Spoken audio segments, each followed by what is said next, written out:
Cette soirée est consacrée donc à nos vies antérieures. J'ai aussi dit ça, nos vies oubliées, c'est-à-dire des vies que nous avons peut-être, et on va voir, ça sera tout le sujet de ce soir, si finalement nous en avons vécu ou pas des vies antérieures, ou bien si nous en vivons de manière simultanée, ça serait peut-être des vies parallèles. Là est la question.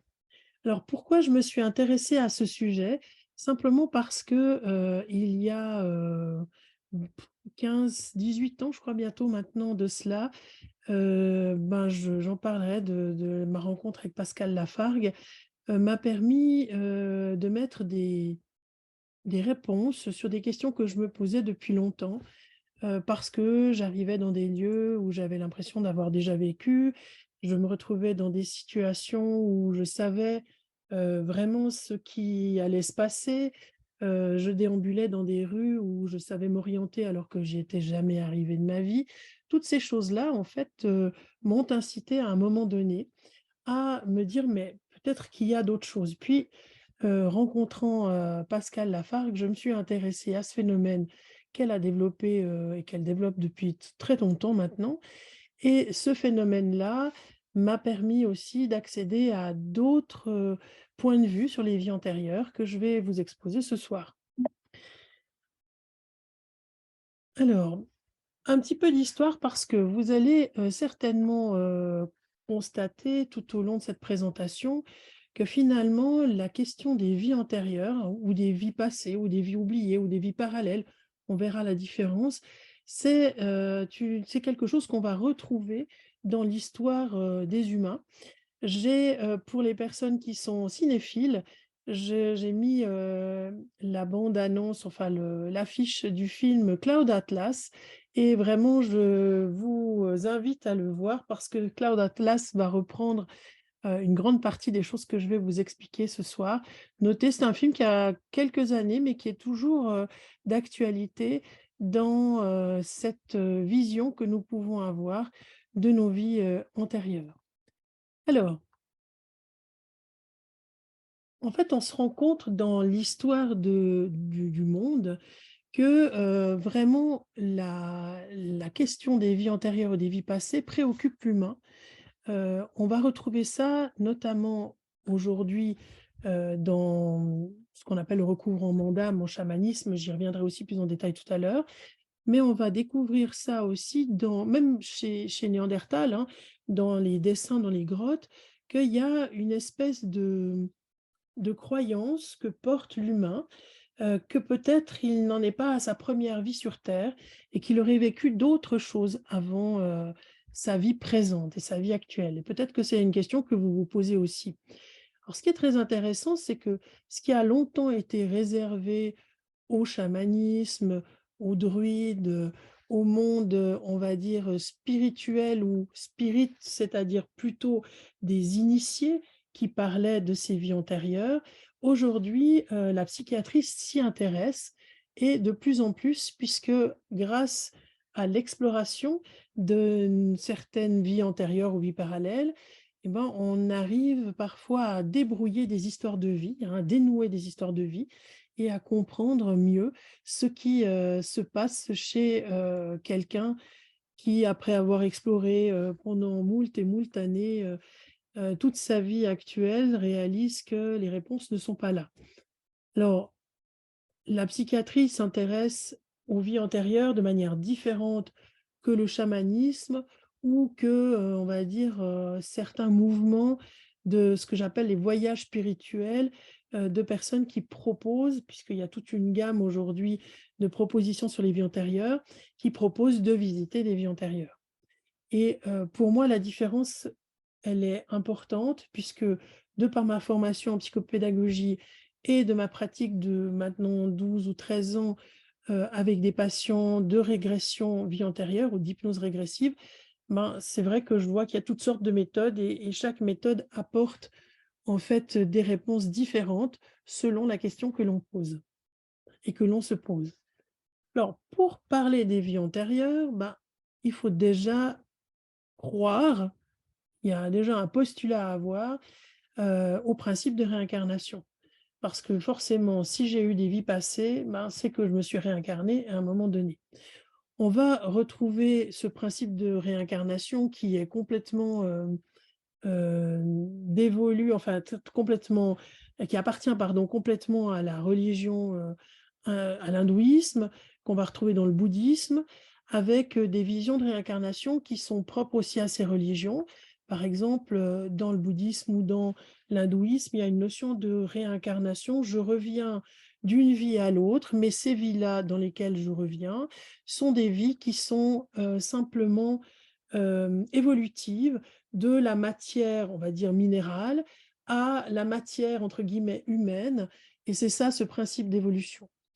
Alors c'est une croyance, hein, je ne dis pas qu'ils ont tort ou raison, c'est une manière de voir les choses, c'est une croyance. Je vais pas aller dans cette croyance-là durant les explications de ce soir, puisque, l'idée de la réincarnation telle que on peut l'explorer en, psychologie à travers des vies antérieures est une idée de réincarnation d'humain à humain et pas de réincarnation et du principe de réincarnation bouddhique qui est donc de passer du monde minéral à une incarnation suivante qui serait le monde végétal, puis le monde animal, puis ensuite le monde, humain. Ça, c'est une vision religieuse qui est pas celle que, je partage avec, mes patients. Alors, première rencontre, si on parle d'expertise dans les vies antérieures, bah, la première expertise qui, a vraiment permis, heu, pour moi en tout cas, d'explorer les vies antérieures de manière différente de ce qui se fait dans d'autres techniques qu'on va voir aussi, c'est, la découverte de 2 psychiatres, enfin un psychiatre et un psychologue, Brian Weiss, dont vous retrouvez, plein d'écrits. Il y a pas mal d'écrits qui ont été traduits en français, peut-être certains vous les avez lus, dont un qui est très connu qui s'appelle, «Une âme pour plusieurs corps», traduit en français ou dans plein d'autres langues, et Brian Weiss, en fait, c'est un psychiatre américain qui, vit toujours et qui s'est intéressé alors lui, non seulement aux vies antérieures, mais aussi aux vies futures. Contrairement à Michael Newton, aujourd'hui décédé, qui lui, est le pionnier, hein, c'est plutôt Michael Newton, j'aurais dû mettre avant Brian Weiss, Michael Newton, lui, comme hypnothérapeute, a découvert, ces fameuses vies antérieures de manière complètement, aléatoire. Il le raconte, dans, ses 2 bouquins, connus, hein, Souvenirs de l'au-delà et Journée dans l'au-delà, et il raconte que, à plusieurs reprises, lors d'hypnose profonde avec ses patients, voilà que les patients se mettent à raconter des choses qu'ils sont en train de vivre, et non seulement ils les racontent, mais ils les vivent émotionnellement, physiquement, comme s'ils y étaient. Un peu comme s'ils faisaient un rêve éveillé, alors qu'en termes d'hypnose, ce ne sont pas des gens qui sont dans des hypnoses profondes, léthargiques, donc ils ne sont pas en train de dormir, ils sont en train de faire ce que d'autres appelleraient peut-être aujourd'hui un rêve lucide, mais ils sont en train de vivre une expérience dans un corps qui n'est pas le leur et pas le même que celui allongé dans le cabinet de Michael Newton, et ils vivent vraiment intensément, et même ça se mesure physiologiquement avec une accélération du rythme cardiaque, et cetera, des événements dans cet autre corps, d'une autre époque, à un autre moment, sans que, monsieur Newton, au départ, n'ait pu avoir d'explication. Et puis, au fur et à mesure de ces expériences qui arrivent comme ça spontanément dans son cabinet, il se dit: «Bah, ça ne doit pas tenir quand même du hasard.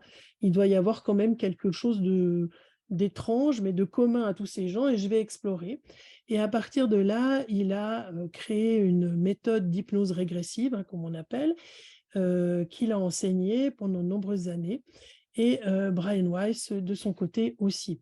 Alors moi, je suis dans mes formations, comme hypnothérapeute, j'ai, eu les enseignements issus de, des hypnoses de régression et des techniques de Michael Newton et de Brian Weiss. Je vous donnerai des noms d'institutions qui forment, en Europe, dans ces techniques-là. Heu Il y a aussi d'autres personnes, peut-être que vous connaissez, dont vous avez lu les livres, comme par exemple Dolores Cannon, qui elle aussi aujourd'hui est décédée, Dolores Cannon, qui est hypnothérapeute, médium aussi, qui a écrit de nombreux ouvrages, dont un que je vous conseille, de lire parce qu'il prend tout son sens. J'ai plus la date de publication et d'écriture des 3 vagues les 3 vagues de volontaires et la nouvelle terre, mais ça date, hein, déjà, c'est écrit et elle raconte ce qui est en train de se passer en ce moment, qu'elle a reçu à travers des hypnoses. Alors elle accompagnait des gens, mais elle faisait elle-même aussi des hypnoses régressives pour elle-même, hein, où elle allait visiter d'autres, espaces-temps, on va dire, où elle accédait donc aussi à des futurs. Parce que là, on a parlé de vie antérieure, mais on peut parler aussi de vie future. Comme je disais, Brian Weiss s'y est beaucoup intéressé. Si jamais les 3 vagues de volontaires et la nouvelle terre, sont accessibles en PDF, sur internet, vous pouvez les trouver sans problème. Donc, n'hésitez pas à charger. C'est quand même un livre assez impressionnant. Je crois qu'il fait 400 pages ou quelque chose comme ça. Donc, mais il est fort intéressant à la lumière de ce qu'on vit aujourd'hui. Et puis, j'avais commencé en ouverture, il y a Pascal Lafargue, qui est parapsychologue, écrivain, qui fait, des recherches depuis, en tout cas plus de 30 ans, je crois que peut-être même plus, sur, les vies antérieures, qui a écrit plusieurs ouvrages, dont un ouvrage, célèbre qui s'appelle «Nos vies oubliées». Alors Pascale Lafargue, je l'ai invitée, en Suisse et elle est venue donner pendant plusieurs années des formations pour, travailler, alors non pas, avec la technique que j'utilise de Michael Newton, mais avec, d'autres techniques qui s'appellent la psychopractie.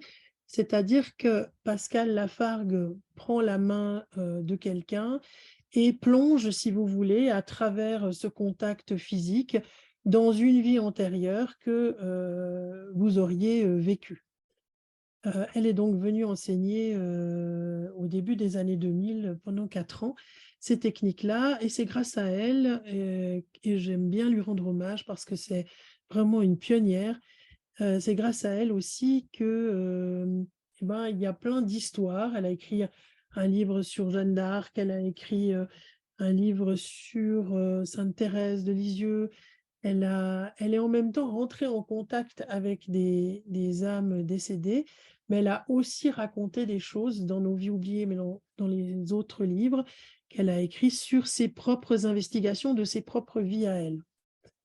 Ce que j'avais, apprécié avec, Pascal Lafargue, c'était le fait qu'effectivement, on puisse comme ça accéder de main dans la main, c'est le cas de le dire, à la vie antérieure de quelqu'un. Je l'ai pratiqué pendant quelques années avec des patients à mon cabinet et puis j'ai réalisé que cette technique, elle était vraiment super intéressante, mais en réalité, elle avait un impact, très différent pour les personnes qui recevaient une histoire d'une vie antérieure qu'ils avaient vécue par rapport à l'autre possibilité, celle que j'utilise, et qui est donc la méthode Newton, qui est d'aller vivre soi-même une expérience. Les 2 choses sont intéressantes, mais les 2 choses ont un impact, psychologique différent sur soi.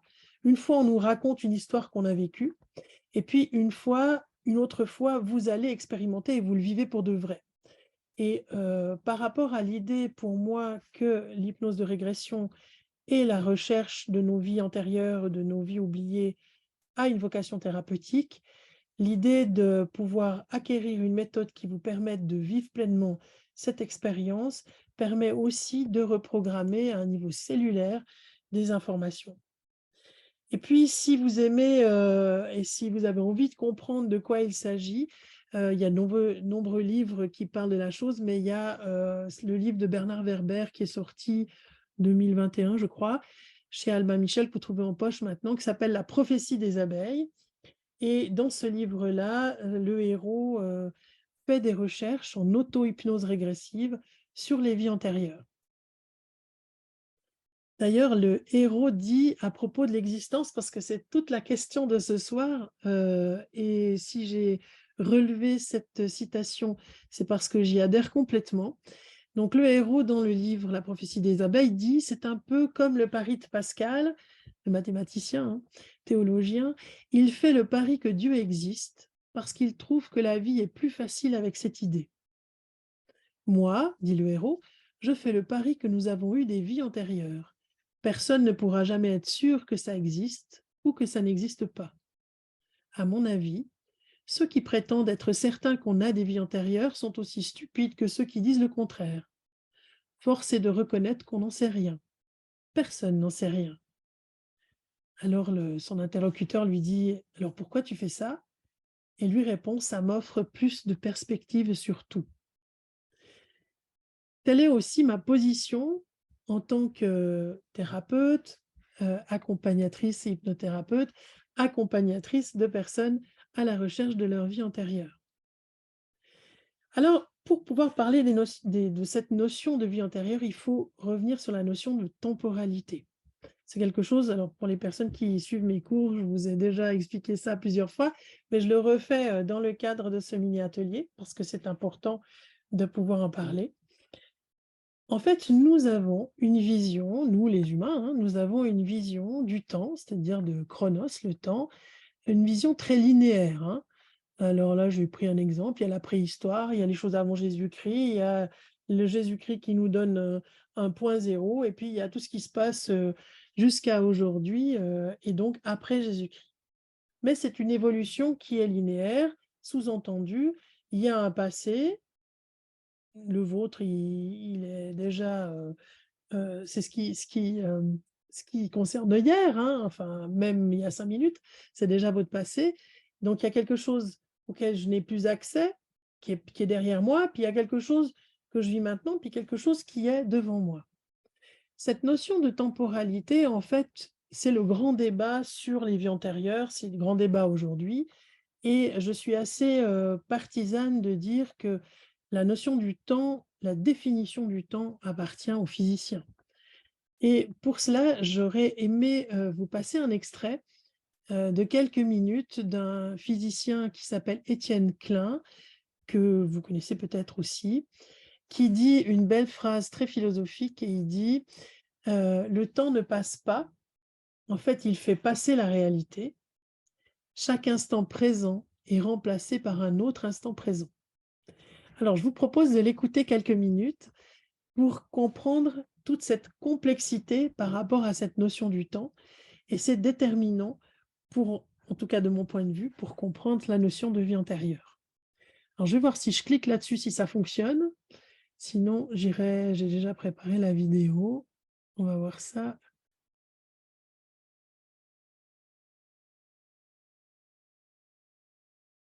Alors, non, je pense que parce qu'il faut que je partage autrement. Alors, j'avais prévu l'histoire. Donc, optimiser. Voilà.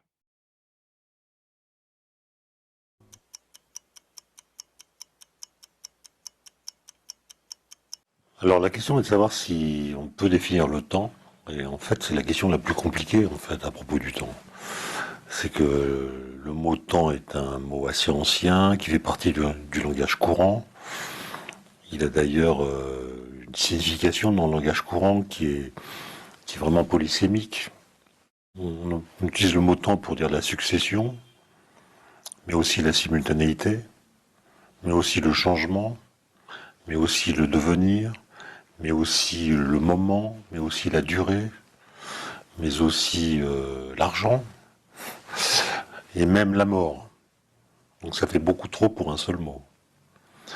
Et d'ailleurs, quand on dit une phrase qui contient le mot temps, en fait le sens que le mot temps acquiert dans la phrase dépend de la phrase. Autrement dit, c'est le flux verbal dans lequel on insère le mot temps qui donne son sens au mot temps. Et donc on ne peut pas demander au langage de nous éclairer sur le temps. Alors le premier qui a introduit le temps en physique, de façon très modeste au départ, c'est Galilée. qui montre que la vitesse de chute d'un corps dépend de la durée de la chute. En fait, elle est proportionnelle à la durée de la chute. Un corps qui tombe dans le vide depuis 3 secondes va 3 fois plus vite qu'un corps qui tombe dans le vide depuis 1 seconde. Un corps qui tombe depuis 10 secondes va 10 fois plus vite que celui qui tombe depuis 1 seconde, etc. Donc il écrit une sorte de formule qui est la vitesse de chute est proportionnelle à la durée de la chute. C'est la première fois que le temps comme paramètre intervient dans l'énoncé des lois physiques. Et on a dit le temps c'est ça, c'est T, que Newton va reprendre dans la mécanique, il va davantage le formaliser, il va le rendre homogène, tous les instants du temps sont équivalents, etc. Mais on peut se demander quel est le mécanisme intellectuel qui fait dire que ce mot qui dans le langage n'a pas beaucoup de sens, ou a des sens tellement différents qu'en fait il perd toute signification, comment se fait-il que ce mot imprécis soit reconnu sous la forme d'une variable mathématique dans des équations de physique?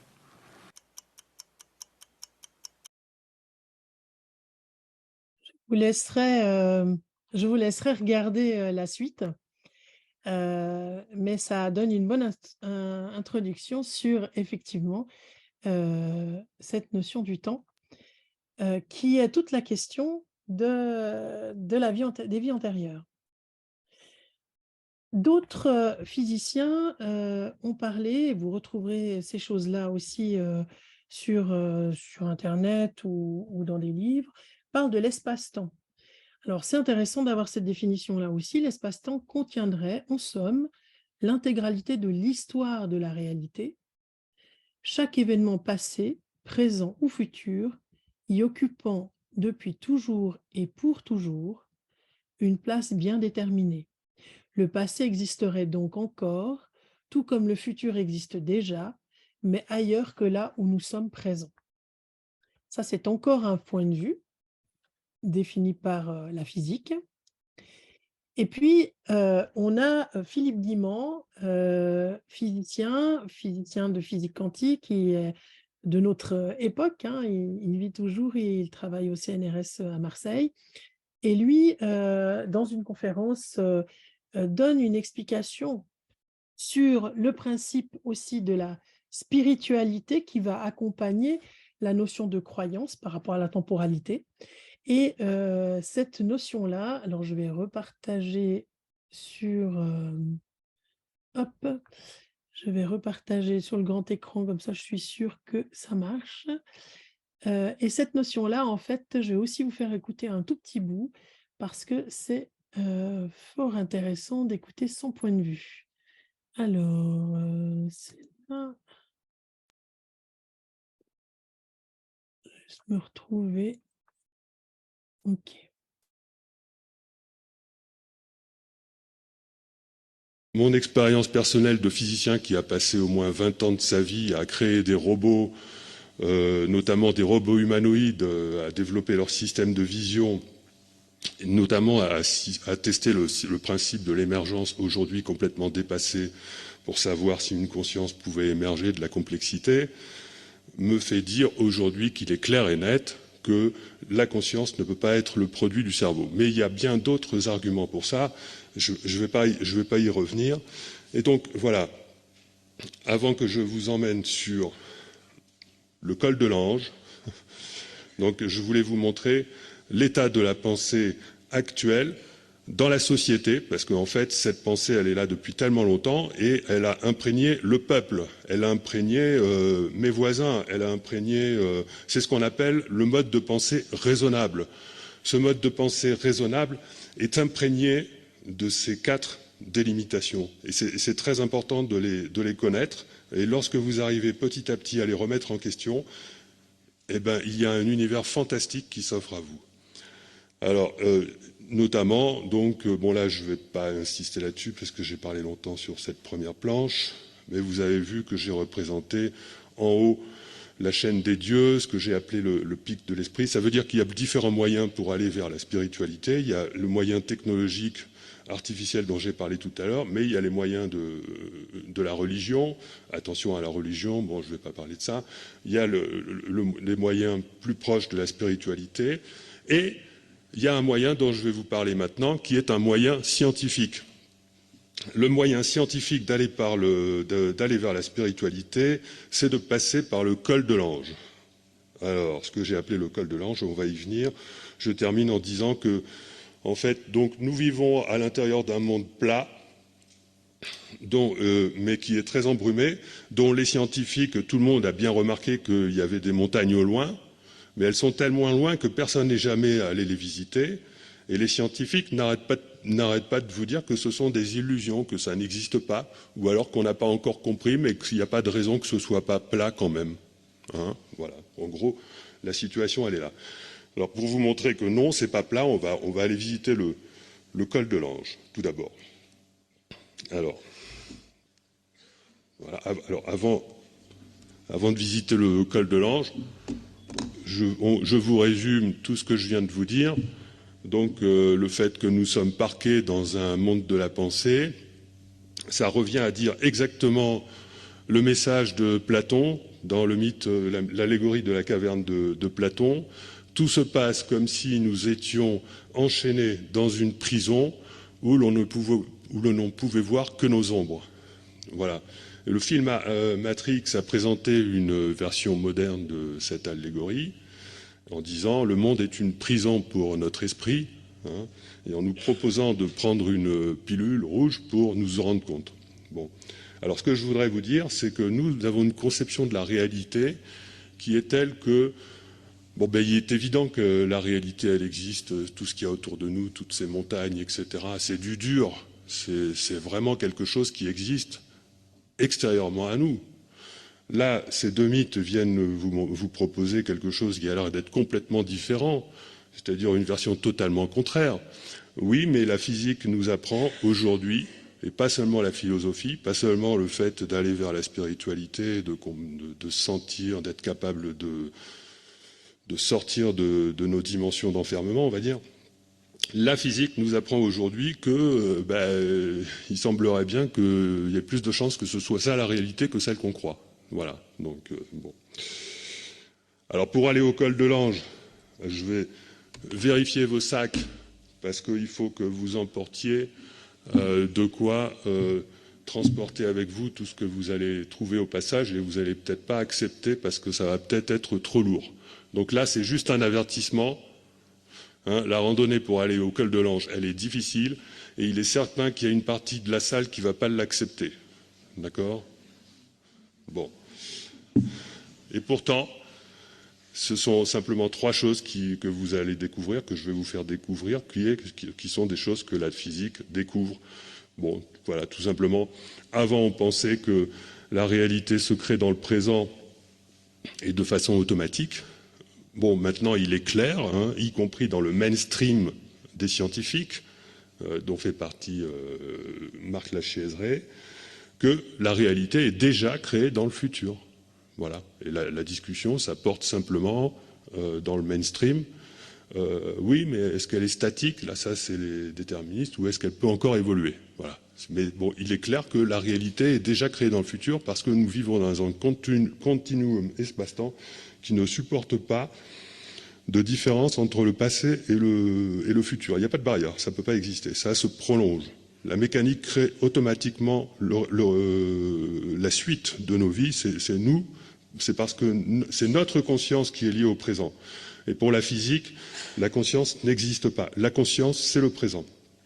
Et toutes les informations que nous avons à vivre sont automatiquement créées par la mécanique. Et puis voilà, ça se bouscule au portillon et puis nous arrive ce qui nous arrive. Je vous en ferai un dessin tout à l'heure en parlant du tourbillon de la vie. Alors deuxième chose dont on fait un pataquès en mécanique quantique, bon, je ne vais pas vous embêter avec ça, la réalité dépend de nos observations. Bon, en réalité, bien plus de choses pourraient dépendre il n'y a pas que nos observations, nos intentions également interviennent dans cette affaire d'une manière que je vous expliquerai plus loin. Et donc ça rejoint un peu la caverne. Et ensuite, l'information, ça c'est un peu nouveau, hein, on n'entend pas trop parler parce que c'est une révolution qui est assez jeune finalement, qui se fait beaucoup chez les Américains qui sont très matérialistes. Eux, ils aiment bien concevoir le monde comme un vaste ordinateur. Donc la quatrième chose, c'est qu'il semblerait que la création de la réalité ait besoin d'informations externes à l'espace-temps.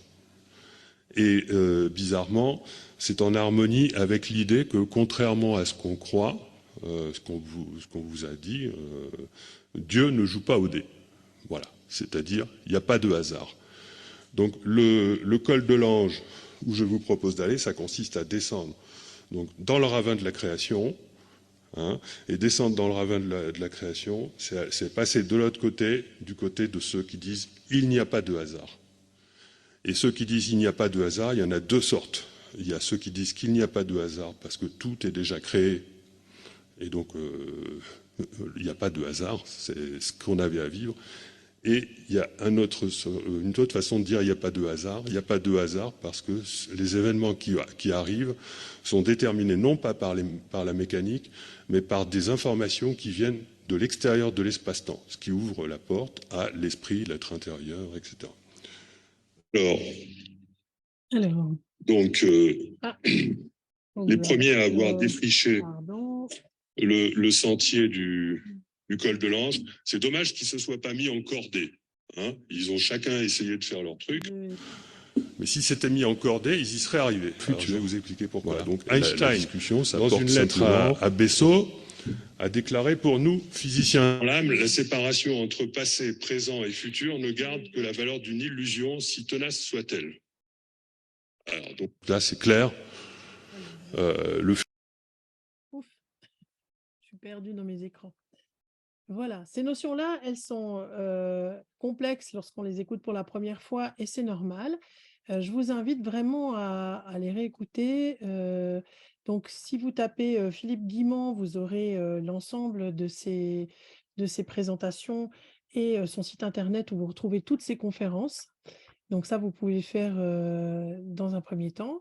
Et puis, si vous tapez Étienne Klein, là aussi, vous aurez les différentes informations et les interviews qu'il a données. Pourquoi je vous explique tout ça? Parce que la notion de temporalité, la notion de réalité sont des choses que l'on nous a enseignées comme étant linéaires, ce qu'on a vu tout à l'heure. La réalité est forcément quelque chose qui est palpable, que l'on peut toucher, et la réalité est ce que je vois, est ce que je peux sentir. Mais est-ce vraiment la réalité avec un L majuscule, ou est-ce que finalement ce ne sont pas des réalités? Ben, l'exploration des vies antérieures, c'est avec cet état d'esprit-là qu'il faut les appréhender. Il y a un excellent film qui s'appelle Interstellar qui aborde la notion développée par Philippe Guimand, c'est-à-dire de passé, présent et futur simultané, avec une influence du présent sur le futur et du passé aussi sur le présent et le futur. Donc on pourrait parler de vie antérieure, mais on pourrait aussi parler de vie passée, ou de vie simultanée, ou de vie parallèle. Personnellement, la démarche m'est un peu égale quand je reçois quelqu'un pour faire une hypnose de régression, vie antérieure. Bon, on l'appelle comme ça, hein, hypnose de régression vie antérieure. Mais d'abord, il y a des personnes qui viennent en n'y croyant pas. Et puis, il y a des personnes qui me disent: «Ah, mais moi, je pensais plutôt une vie parallèle qu'une vie antérieure». Finalement, c'est une exploration d'un autre espace et d'un autre temps que le temps chronos et que l'espace tel que nous le connaissons sur Terre. Alors la question fondamentale, c'est à quoi ça sert d'explorer une vie antérieure? Que ça soit pour soi ou pour son animal, puisqu'on voit apparaître depuis à peu près 2 ans dans le paysage de la communication animale intuitive des personnes qui disent explorer le passé et la vie antérieure d'un animal. On va y revenir tout à l'heure. Alors, pour soi, dans l'expérience que j'ai de plus de 10 ans, 12 ans de régression vie antérieure avec des patients, je dirais que c'est intéressant d'aller explorer une vie antérieure quand la vie présente a déjà été explorée, de la gestation à la vie actuelle, c'est-à-dire du moment zéro, avant votre naissance, jusqu'à aujourd'hui. Pourquoi? Parce qu'il y a une tendance, c'est toujours les effets de mode, il y a une tendance maintenant depuis quelques années où il y a aussi eu pléthore de formations en hypnose de régression, etc. Domaine qui était d'abord réservé aux psys. c'est vrai qu'on propose un peu toutes sortes d'explorations de vie antérieure, un petit peu comme, une agence de voyage qui vous inviterait à aller visiter des choses. Moi, je ne les aborde pas sous cet angle-là. D'abord parce que c'est pas anodin de faire une régression vie antérieure. C'est pas anodin d'aller vivre pleinement, quelque chose d'autre dans un autre espace-temps, dans un autre corps d'une autre époque et ça demande d'avoir déjà exploré la vie actuelle.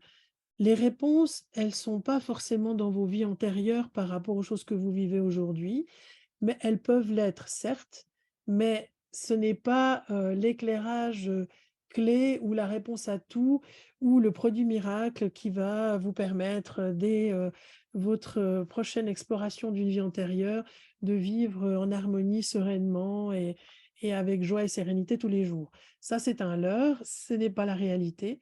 Donc prenez déjà le temps de comprendre ce que vous avez vécu et votre histoire de vie actuelle et puis, effectivement, quand il y a des situations récurrentes, inexplicables, qui surviennent tout au long de la vie et où c'est vraiment des répétitions de schémas et qu'on ne retrouve pas ça dans l'histoire de vie actuelle, ni dans le transgénérationnel d'ailleurs, alors on peut se poser la question de l'intérêt de visiter une vie antérieure.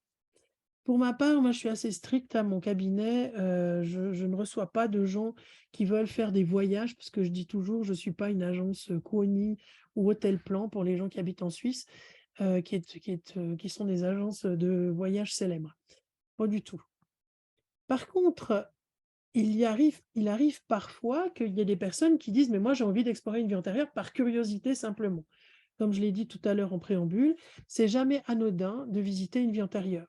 C'est vraiment quelque chose qui demande une vraie démarche. On est dans quelque chose qui est plus de l'ordre qui est complètement de l'ordre du développement personnel et de la compréhension de soi, plus que d'un voyage à Euro Disney pour essayer Space Mountain, hein. C'est vraiment quelque chose qui doit être fait avec conscience et en conscience, parce que l'impact de cette histoire sur vos cellules, le jour où vous avez visité une ou plusieurs vies antérieures, c'est quelque chose qui reste marqué jusqu'à la fin de vos jours à l'intérieur de vous et qui va, vous permettre, en tout cas, c'est dans cet esprit-là qu'on le fait dans un but, thérapeutique, vous permettre d'appréhender votre quotidien différemment et peut-être de lâcher prise sur certaines choses. Donc, on ne joue pas avec les voyages dans les vies antérieures, surtout que alors la vie antérieure, selon la méthode Newton, Michael Newton, n'est pas une vie antérieure que vous allez choisir. C'est-à-dire, vous ne pouvez pas dire: «Ah ben, bonjour madame Maillefer, moi je veux venir parce que je veux voir, si, j'ai vécu à telle époque, je sais pas, au Moyen Âge, qui j'étais» et cetera. Dans cette technique-là, et c'est tout l'intérêt d'ailleurs de cette technique, en fait, vous allez atterrir, si je peux dire ça comme ça, dans une vie passée qui a le plus d'impact sur ce que vous vivez maintenant. Sachant aussi que ces vies passées ne sont pas forcément, chronologiques, c'est-à-dire je ne vais pas forcément aller visiter la dernière vie avant celle-ci. Je peux visiter n'importe quelle vie passée, pour autant que l'intention que j'y ai mise et donc la préparation, que l'accompagnant, le thérapeute va mener avec le patient est fondamentale pour que ça soit utile pour la personne et que ça soit pas juste, «Allez, je vais aller voir une vie antérieure», comme je disais, comme je vais au cinéma, voir un film, hein. Brian Weiss disait: «Une seule âme pour plusieurs corps». Ce qu'il faut comprendre, c'est que nous avons vécu plein de vies antérieures différentes. Newton, il dit entre 5 et 6 000 vies à ce jour. Toutes ne sont pas forcément intéressantes à explorer. Si vous êtes là aujourd'hui, ce soir, et intéressé par le sujet, il est probable que votre vie à vous aujourd'hui est une vie qui, Pascal Lafargue appelle ça des vies en clé de voûte, c'est-à-dire des vies qui réunissent plusieurs vies pour permettre de passer un cap, de dépasser certaines choses, de dépasser un palier, pour que lors de votre prochaine vie, alors ne rêvez pas pour celles et ceux qui se disent c'est ma dernière, il y a fort chance que ça ne soit pas la dernière, pour que votre prochaine vie, vous puissiez passer à autre chose, que vous puissiez résoudre, entre guillemets, les choses que vous avez essayé de résoudre à travers plusieurs vies. Donc, il y a des vies que l'on peut explorer qui ont un intérêt pour notre vie actuelle, mais si on part dans une exploration de vie antérieure en disant: «Allez hop, je vais faire un petit voyage, puis je vais en voir, allez 5, 6, 10, 15 ou 20», vous pouvez tomber sur des vies qui sont, voilà, peu intéressantes parce que des vies, toutes tranquilles, et vous avez certainement autour de vous des gens qui, depuis leur enfance, vivent une vie pépère, chouette, parce qu'il y a des vies, comme je dis, Club Med, c'est-à-dire des vies, où on est venu juste pour, se reposer et prendre du bon temps sur terre. Puis il y a des vies, qui sont plutôt des vies, ascension de l'Everest, sans oxygène, où vous allez être, confrontés à beaucoup d'épreuves, à des choses compliquées, et qui sont ces fameuses vies, en clé de voûte, où là, il y a effectivement un intérêt de comprendre ce qui s'est passé. Toutes les vies ont leur importance, toutes les vies ont une raison d'être, mais l'exploration des vies antérieures n'a pas, sa raison d'être d'aller visiter, toutes les vies antérieures. Heu, pour l'instant, dans les patients que j'ai eus, j'en ai quelques-uns qui, ont fait comme ça régulièrement des régressions, ce qu'on appelle les régressions vie antérieure, pour visiter 10, 15, 20 vies, dans un but précis par rapport à eux-mêmes, dans un but de recherche, hein, clairement. Mais, généralement, les vies antérieures, on va en visiter une, 2, 3, et puis à partir du moment où on a compris un peu les mécanismes, parce ils se répètent, hein, souvent c'est les vies intérieures qu'on explore, alors on va s'intéresser, pour moi, à un autre phénomène qui est de loin, de mon point de vue, beaucoup plus intéressant, qu'on appelle l'entrevie ou entre les vies, qui fera peut-être sujet d'un atelier, un à l'automne, on verra. Donc, si j'illustre un petit peu, nous avons des vies différentes. Nous avons été des hommes, des femmes, blancs, jaunes, rouges, noirs, de toutes les couleurs. Nous sommes morts précocement déjà. Nous avons déjà vécu des vies où on a été très vieux ou très vieilles. En fait, toutes ces vies antérieures, elles virevoltent autour de nous. Et en chamanisme, depuis très longtemps, le chaman va faire ce qu'on appelle un recouvrement d'âme, partant du postulat que chaque vie antérieure, qui nous blesserait dans notre vie actuelle, c'est une vie qui n'a pas été terminée de manière, sereine, pour différentes raisons, mort subite, assassinat, accident ou autre. Alors le chaman va aller rechercher une partie de notre âme, puisqu'on a dit une âme pour plusieurs corps, hein, une partie de notre âme qui serait restée un petit bout, voilà, que j'ai illustré comme ça, qui serait resté, pour le rapatrier dans notre corps actuel.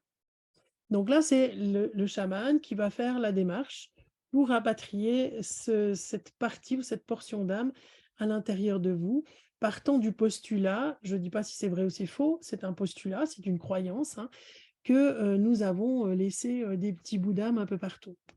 Heu, dans la démarche Newton, ou celle que je vous explique ce soir, c'est vraiment la personne qui va aller, alors elle va pas aller à la recherche de parties de son âme, mais c'est la personne qui va aller terminer, à travers une vie antérieure, non finie, terminer des choses pour «réparer» entre guillemets, son âme, pour que dans cette vie-ci, il y ait une certaine nouvelle compréhension de ce qui a été vécu, jusque-là, et du pourquoi, en fait, la personne traverse tel ou tel événement. Ça va être plus clair avec les exemples que je vais vous donner, tirés de la réalité, de ma patientèle. Donc on peut explorer des vies antérieures pour plein de raisons, pour, prendre une certaine distance avec des choses, des gens ou des événements, pour régler des conflits, pour pardonner, pour faire un bilan, pour se détacher, pour couper des liens, pour dire au revoir parce que peut-être dans une vie antérieure on n'a pas eu l'occasion de le faire, pour récupérer des compétences. Mais tout ça a du sens à partir du moment où j'ai déjà fait un vrai travail sur moi d'introspection. Alors, personnellement, moi, je refuse de faire des régressions vie antérieure à des gens qui sont mineurs, et aux jeunes adultes, c'est-à-dire 18-25 ans, qui sont très friands en ce moment de ce genre d'expérience, parce qu'on en parle beaucoup sur les réseaux sociaux, des vies antérieures. Je n'entre pas non plus dans cette démarche-là avant qu'il y ait une vraie démarche, une compréhension de pourquoi je le fais. Est-ce que vraiment c'est utile ou bien est-ce que j'ai d'abord des choses à comprendre dans cette vie ici?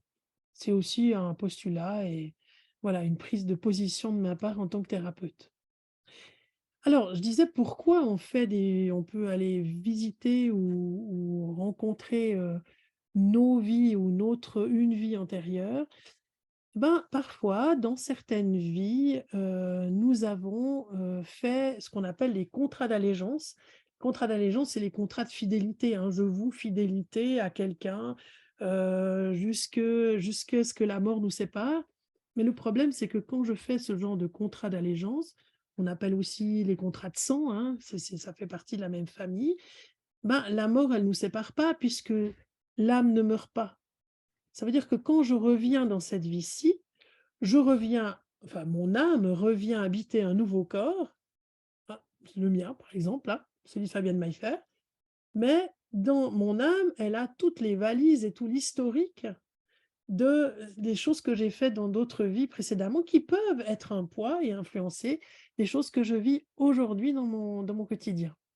Alors je vous ai donné alors l'image c'est juste pour illustrer, hein, c'est bien sûr pas, la patiente en question. Je vous donne, l'exemple de cette patiente qui me consulte, donc une femme, 58 ans, célibataire, qui dit: «Moi j'aimerais, vraiment comprendre. Je suis incapable de m'investir dans une relation à long terme alors que j'aimerais vraiment beaucoup. J'aimerais comprendre pourquoi, parce que je ne sais pas ce qui cloche chez moi et je me rends compte que dès que l'histoire que je vis avec un partenaire nécessite, mon engagement, ben, je me défile et je m'en vais». Et je souffre énormément et je pleure toutes les larmes de mon corps et je suis malheureuse de cette situation, mais il y a quelque chose à l'intérieur de moi qui me pousse à faire ça.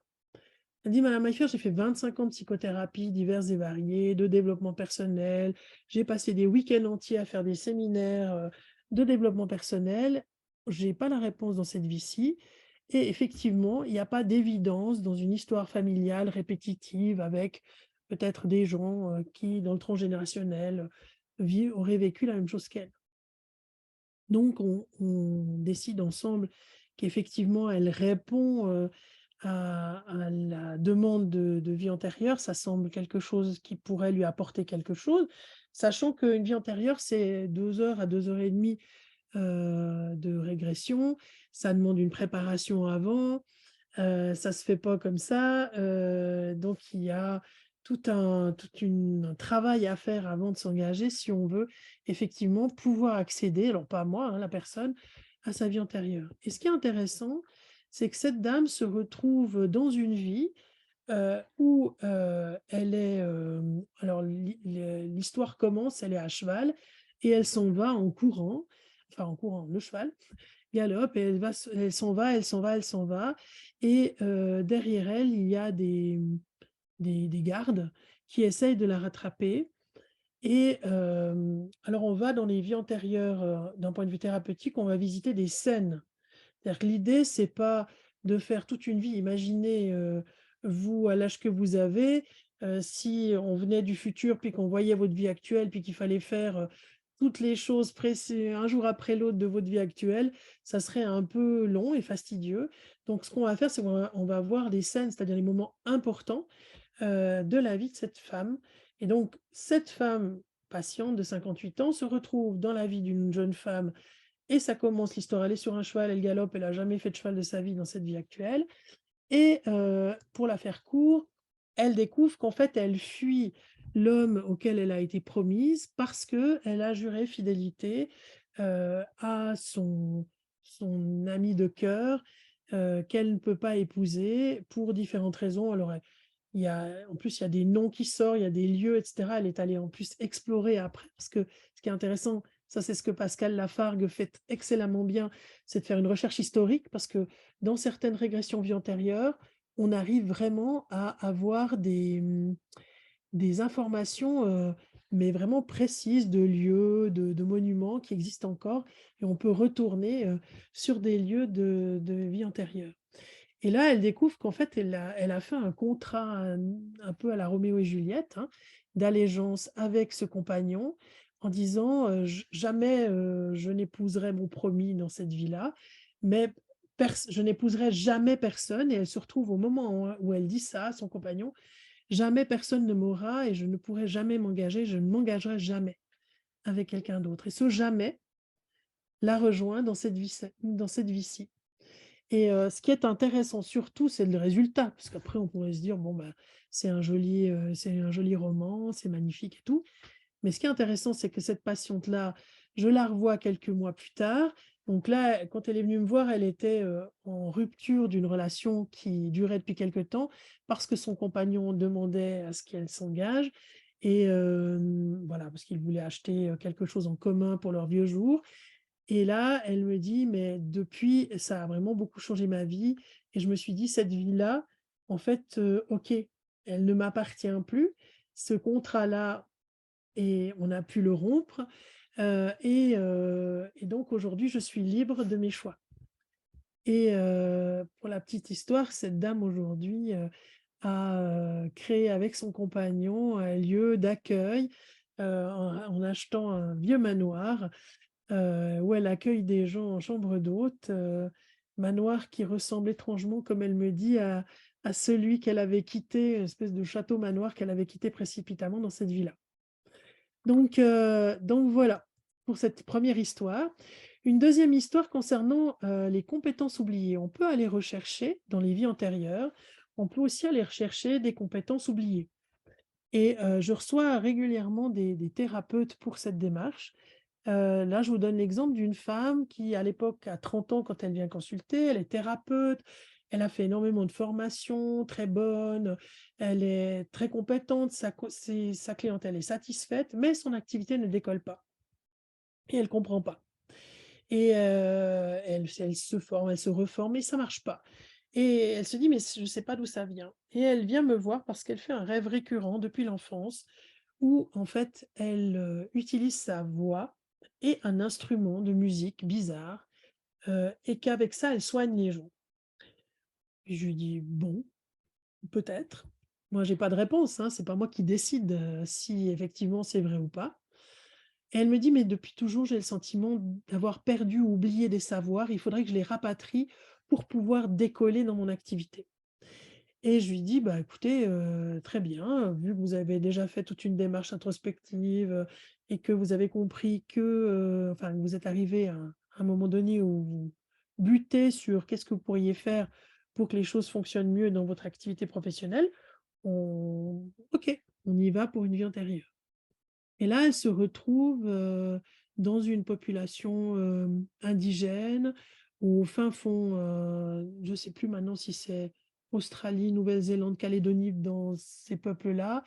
Il y a, 1800, il y a 200 ans, quelque chose comme ça. Et en fait, elle est, chamane dans cette villa, un homme, et elle utilise des sons et elle utilise aussi un instrument qui n'est pas le didgeridoo, hein, que vous connaissez peut-être comme instrument en Australie, mais un autre instrument qui a été, créé par ce chaman-là. Et pendant la séance, elle chante, vraiment, et c'est plus sa voix, et c'est une autre voix, et elle raconte, ce qu'elle est en train de vivre, et avec ses mains, elle façonne cet outil. Et donc quand elle revient, à la vie actuelle, heu, elle a ses sons et elle est capable de remoduler ses sons et elle a, depuis créé son instrument, et depuis, alors ça c'était une des premières patientes donc c'était il y a 10 ou 12 ans et depuis son activité marche extrêmement bien. Elle a en fait rapatrié des compétences qu'elle avait en elle pour, soigner et travailler dans sa vie de femme aujourd'hui. Moi, j'aime bien aussi aller voir les vies antérieures heureuses, hein. C'est un peu, si vous visitez mon site qui s'appelle hypnose-spirituelle.ch, 3 fois W, vous aurez, aussi les vies antérieures heureuses parce que je trouve que d'aller voir des vies où on se fait décapiter, ça va un moment, mais ça a pas forcément un intérêt génial. Par contre, d'aller voir des vies où ça va bien, ça aide aussi quand on est un peu, dans un marasme. Et puis, aller voir des vies où on peut récupérer des compétences. Ça, c'est aussi chouette, mais c'est pas donné à tout le monde, hein. Encore une fois, elle n'a pas choisi, moi non plus, mais c'était l'intention qui était posée, au départ. Il y a aussi et j'ai consulté, enfin j'ai eu à un moment donné, beaucoup de femmes qui venaient parce qu'on leur avait dit que l'hypnose de régression vie antérieure, ça permettait d'avoir un enfant quand on n'arrivait pas. Dans cette situation que je relève parce qu'elle est assez exceptionnelle, j'en ai pas eu souvent, et elle est troublante d'ailleurs, c'est un couple qui consulte, ils sont en couple depuis 17 ans, ils essayent d'avoir, un enfant, ils n'y arrivent pas, même les procréations, médicales assistées ne fonctionnent pas, il y a ça avorte, les embryons, ça démarre un moment, puis ensuite ça ne marche plus. Il y a pas de problème physique, il y a pas de problème psychique détecté et ils sont envoyés par leur gynéco qui leur dit: «Allez voir madame Maillefer, elle fait des vies antérieures, peut-être que ça va être l'explication». Bon, je connais pas le gynéco en question, c'est pas le mien. Et la première chose qu'ils me disent l'un et l'autre: «Alors nous, on croit pas du tout aux vies antérieures, hein». Puis je dis: «Bah écoutez, c'est pas un problème, ça n'empêche pas, d'aller explorer une vie parallèle, une vie passée ou, un autre espace-temps, appelez ça comme vous voulez». Et là, ce que je leur propose, c'est de faire l'exercice puisqu'il semble être vraiment ça a l'air d'être une histoire, qui leur appartient et qui a l'air de leur appartenir depuis probablement longtemps. Donc je leur propose exceptionnellement de faire une régression vie antérieure, successivement, l'un l'autre, sans qu'ils aient la possibilité de se parler de l'expérience. Ça veut dire que je vois madame, genre, de 10 heures à 12h30 et monsieur de 13 heures à 15 heures le même jour, à la même date, pour une régression où l'intention est la même, c'est de comprendre, pourquoi ils n'arrivent pas à avoir d'enfant. Et c'est une histoire assez étonnante parce que, ils se retrouvent, dans une époque où, bah, ils sont eux 2 dans un même rôle, c'est-à-dire lui est l'homme et elle est la femme, comme dans cette vie-ci. Et ils vivent à l'époque, probablement essénienne ou juste avant, hein, l'époque avant Jésus-Christ. Ils vivent dans un village, de marchands, de commerçants et ils sont arrivés là, dans ce village-là parce que, ils sont partis en recherche d'une activité et ils sont venus proposer leurs services puisque, lui est artisan et elle, aussi, dans ce site marchand où ils avaient la possibilité de faire commerce dans ce village. À un moment donné, ce village est attaqué par, des bandits, voilà, comme ça se faisait probablement souvent à l'époque et le village est incendié, lui décède, on l'a fait court, hein, parce que ça dure longtemps, ça, lui décède et elle reste seule, avec, son enfant. Ils sont donc arrivés avec un enfant en bas âge. Elle reste seule avec son enfant et le village est pillé, les quelques survivants, n'ont plus rien et comme elle est étrangère au village et ils étaient arrivés depuis peu, ils la chassent, en fait, du village et elle n'a pas les moyens, étant à ce moment-là blessée, n'a pas les moyens de revenir chez elle pour, être soignée et que son enfant soit pris en charge. Donc, elle décide finalement que le mieux pour, son enfant et elle, parce qu'elle se sent petit à petit vidée de ses forces, c'est, de mettre fin à ses jours et elle décide donc de mettre fin à ses jours. Alors, ça c'est je ne sais plus si c'est madame ou monsieur que j'ai vu en premier. Ça, c'est l'histoire racontée par le couple et je vois donc, après le deuxième membre du couple qui a une histoire très proche, vraiment comparable avec les mêmes événements. Ils ne se sont pas vus entre 2, ils ne se sont pas parlé, voilà et c'est assez étonnant et bien sûr, ils sont très troublés. Ensuite, il y a une discussion qui se fait individuellement après chaque rencontre, puis ensuite je les vois en couple pour voir, bah, qu'est-ce qu'ils vivent de tout ça, comment ils le vivent et je les ai revus, quelques mois après pour pouvoir faire un bilan et savoir comment ça allait, dans leur vie par rapport à cette histoire qui les a passablement ébranlés et alors Ce qui est très, touchant dans cette histoire, c'est qu'ils ont fait tout un chemin, individuel et de couple par rapport à leur compréhension et leur besoin d'avoir un enfant et surtout dans l'acceptation que si l'enfant ne pouvait pas être, issu d'eux, de leur vie physique, ils pouvaient donner la chance à un autre enfant et qu'à quelque part, ils réparaient, je dirais entre guillemets, ça c'est leur lecture, hein, de l'histoire, ce qui s'était passé avec cet enfant, sacrifié, mais pour la bonne cause du point de vue de la maman, à ce moment-là. Et finalement, je crois 1 an ou 2 ou 3 ans plus tard, je ne sais plus, ils ont pas eu un enfant à eux, ils ont adopté un enfant et enfin, ils ont raconté, je crois d'ailleurs qu'il y a un témoignage, sur mon site. Ils ont raconté combien cette expérience leur avait permis d'accepter des choses, de comprendre des choses et de pouvoir vivre heureux en étant, parents, d'un enfant adopté. Tout ça pour dire que c'est pas une solution miracle et c'est pas parce que vous faites des vies antérieures que, vous allez être enceinte, plus facilement et que ça va se passer tout facile parce qu'on a compris ce qui se passait dans une autre vie. Mais ça méritait d'être expliqué. Le deuil, jamais surmonté.